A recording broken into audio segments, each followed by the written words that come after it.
gitu ya. Pada kesempatan ini saya tidak akan membahas mengenai Yohanes Pembaptisnya, tapi saya yakin sekali kalau misalnya Anda ingin lebih banyak mengetahui hal itu, bisa lihat video-video kita yang lain tentang Yohanes Pembaptis atau tentang Herodes ya. Di sini saya ingin membahas sedikit mengenai apa yang dilakukan oleh Yohanes Pembaptis, bagaimana dia menegur Herodes Antipas pada saat dia sedang mengambil istri orang, gitu ya. Walaupun itu adalah saudaranya sendiri, yaitu Herodes Filipus, dan istrinya adalah Herodias, dan Herodes Antipas hendak mengambil istri orang, dan kemudian ditegur oleh Yohanes Pembaptis. Pada saat itu Yohanes Pembaptis berhadapan dengan risiko akibat tegurannya itu, maka dia ditangkap dan akhirnya dia dibunuh. Waktu saya teringat dengan cerita tentang Yohanes Pembaptis ini, ada satu cerita lain di Alkitab yang kurang lebih hampir mirip. Bagaimana seorang nabi yang menegur seorang raja karena raja itu mengambil istri orang. Anda bisa tebak ceritanya? Itu pada waktu Nabi Nathan menegur Daud karena Daud mengambil istri dari Usia, yaitu Bathsheba, gitu ya. Tapi responnya sangat berbeda jauh. Waktu itu Nabi Nathan juga berhadapan dengan risiko yang sama seperti yang dialami oleh Yohanes Pembaptis. Ada kemungkinan kalau Daud menolak, kalau Daud berkeras, bisa ada kemungkinan Nabi Nathan pada waktu itu akan dipenggal kepalanya, gitu ya. Kita lihat sebentar ayatnya dalam 2 Samuel 12 ayat yang ke-9. Ini perkataan firman Tuhan kepada Daud. Mengapa engkau menghina Tuhan dan melakukan apa yang jahat di matanya? Uria, orang Het itu kau biarkan ditewaskan dengan pedang, istrinya kau ambil menjadi istrimu, dan dia sendiri telah kau biarkan dibunuh oleh pedang Bani Amon. Gitu. Itu teguran yang sama sebenarnya yang dilakukan juga oleh Yohanes Pembaptis kepada Herodes Antipas, di mana dia mengambil istri orang lain dengan cara yang tidak benar. Bahkan dosa yang dilakukan oleh Daud jauh lebih parah karena dia mengambil dengan cara membunuh terlebih dahulu suaminya. Gitu.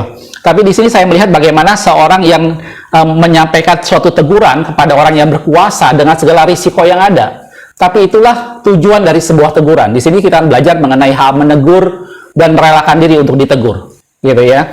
Yohanes Pembaptis maupun Nabi Nathan sama-sama berhadapan dengan risiko besar pada saat dia hendak menegur seseorang yang jalannya atau berperilaku tidak benar di hadapan Tuhan.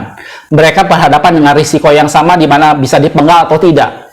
Dan kebetulan dalam dua cerita tadi saya kasih perbandingan bagaimana yang satu akhirnya akibat tegurannya dia dipenggal kepalanya, yaitu Yohanes Pembaptis, sementara Nabi Nathan pada saat dia menegur Daud dia tidak dipenggal kepalanya, bahkan akhirnya Daud bertobat. Gitu. Tetapi sama-sama masing-masing dua-duanya memikul risiko yang sama pada saat dia menegur seorang yang berkuasa karena sesuatu hal yang salah. Ada risiko besar pada saat seseorang menegur. Tapi itulah keberadaan Nabi, itulah keberadaan orang yang dipilih Tuhan untuk menegur seseorang yang tidak benar di hadapan Tuhan. Gitu ya. Kita akan lihat dalam satu ayat dalam firman Tuhan tentang hal menegur ini. Dalam Amsal 27 ayat yang kelima dikatakan seperti ini. Lebih baik teguran yang nyata-nyata daripada kasih yang tersembunyi. Amsal katakan menegur secara terang-terangan, menegur secara nyata, itu lebih baik daripada kasih yang tersembunyi. Gitu. Kenapa dikatakan itu lebih baik? Karena sebenarnya teguran itu adalah ekspresi dari kasih itu. Kasih yang sembunyi-sembunyi adalah kasih yang tidak diekspresikan. Tapi teguran yang nyata-nyata itu adalah kasih yang diekspresikan. Karena itu dalam Amsal dikatakan lebih baik teguran yang nyata-nyata daripada kasih yang tersembunyi. Gitu ya. Kalau kita lihat dalam 1 Korintus 4 ayat 14 dikatakan seperti itu tulisan Paulus kepada jemaat di Korintus. Hal ini kutuliskan bukan untuk memalukan kamu, tetapi untuk menegur kamu sebagai anak-anakku yang kukasihi.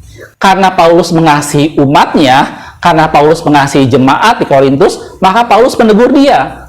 Jadi teguran itu adalah ekspresi kasih. Yohanes Pembaptis bisa aja berpikir tidak peduli, kamu yang tanggung risikonya sendiri, silahkan melakukan yang nanti kamu sendiri dihukum oleh Allah, kasarnya begitu. Tapi karena Yohanes Pembaptis mempunyai kasih, maka dia menegur sesuatu yang tidak benar di hadapan Allah. Itu. Hal yang sama yang dilakukan oleh Nabi Nathan, dia menegur Daud karena ada kasih di sananya. Gitu. Dan teguran itu adalah ekspresi kasih. Dan dalam firman Tuhan dikatakan lebih baik teguran yang nyata-nyata daripada kasih yang sembunyi-sembunyi. Gitu. Dalam Wahyu 3 ayat 19, ini tulisan teguran Tuhan untuk jemaat Tuhan di Laodikia. Di video kemarin saya sempat membahas tentang firman Tuhan kepada jemaat Tuhan yang di Philadelphia, salah satu jemaat yang dipuji-puji. Tapi ada satu kebalikan dari itu adalah jemaat Laodikia, di mana di sana dikatakan dalam firman Tuhan, kamu tidak panas, kamu tidak dingin, kamu suam-suam kuku. Bahkan firman Tuhan katakan, aku akan muntahkan kamu.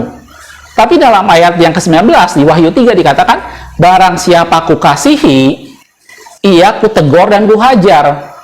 Sebab itu relakanlah hatimu dan bertobat. Allah mengirim Nabi Nathan untuk menegur Daud karena Allah mengasihi Daud. Itulah ekspresi kasih. Jadi teguran itu adalah semata-mata sesuatu hal yang merupakan ekspresi kasih. Lebih baik tegurannya nyata-nyata daripada kasih tersembunyi. Dan kata firman Tuhan, kalau engkau kukasihi, maka engkau tegur. Maka engkau kuhajar, karena itu relakan hatimu.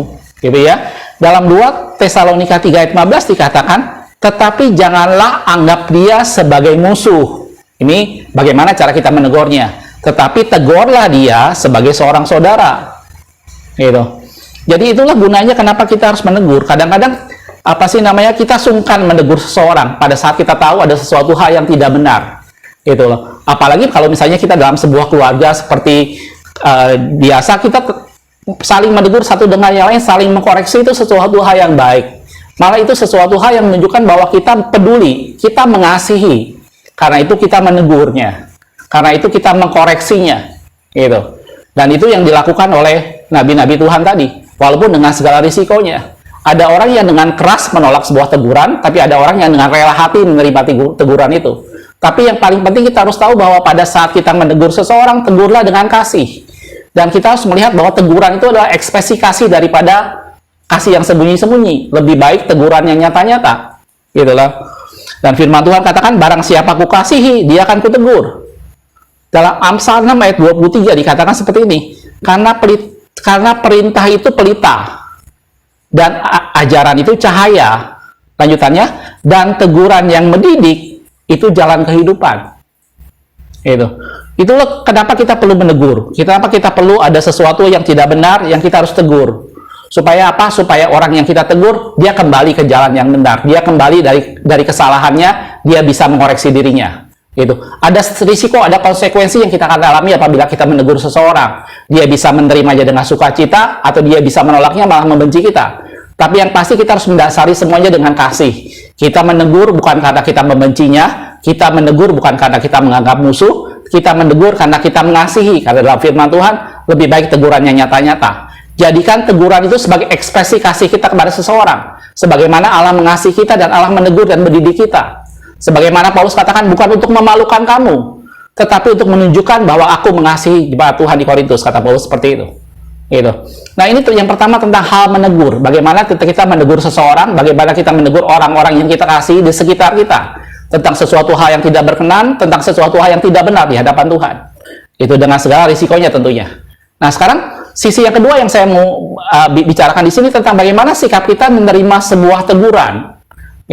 Sikap yang dialami oleh Herodes Antipas itu sangat berlawanan dengan Daud. Herodes Antipas pada waktu menerima teguran itu, dia memutuskan akhirnya dengan terpaksa dia memenggal kepala Yohanes Pembaptis. Sementara Daud pada saat menerima teguran dari Nabi Nathan, dia memberi hati untuk menerima teguran itu dan dia bertobat.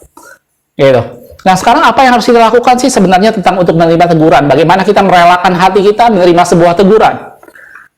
Dalam Amsal 10 ayat 17 dikatakan, siapa mengindahkan didikan menuju jalan kehidupan, tetapi siapa mengabaikan teguran tersesat. Kita harus mengerti bahwa teguran itu membawa kita menjadi lebih baik. Kita tidak boleh memandang teguran semata-mata menjadi sesuatu hal yang menjatuhkan kita. Tapi kita harus lihat bahwa teguran itu menjadi sesuatu hal yang membuat kita semakin baik, membuat kita semakin meningkat. Amsal 12 ayat 1 dikatakan seperti ini, siapa mencintai didikan, mencintai pengetahuan, tetapi siapa membenci teguran adalah dungu. Ayat yang lain dalam Amsal ini banyak sekali ayat-ayat tentang hal ini. Saya ambil satu ayat lagi, Amsal 15 ayat yang kelima. Orang bodoh menolak didikan ayahnya, tetapi siapa mengindahkan teguran adalah bijak. Jadi mari kita memberi diri untuk menegur dan ditegur.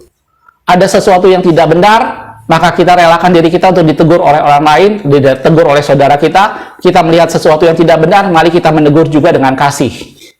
Dan dengan begitu kita saling membangun, saling meningkat.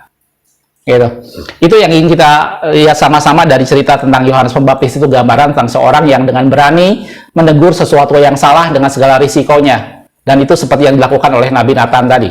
Gitu. Mudah-mudahan ini jadi berkat bagi kita semua. Mari buka diri kita untuk menerima teguran dari siapapun juga. Semakin ada orang yang menegur kita, semakin menunjukkan bahwa orang itu memperhatikan kita. Semakin menunjukkan bahwa kita perlu sesuatu yang kita tingkatkan.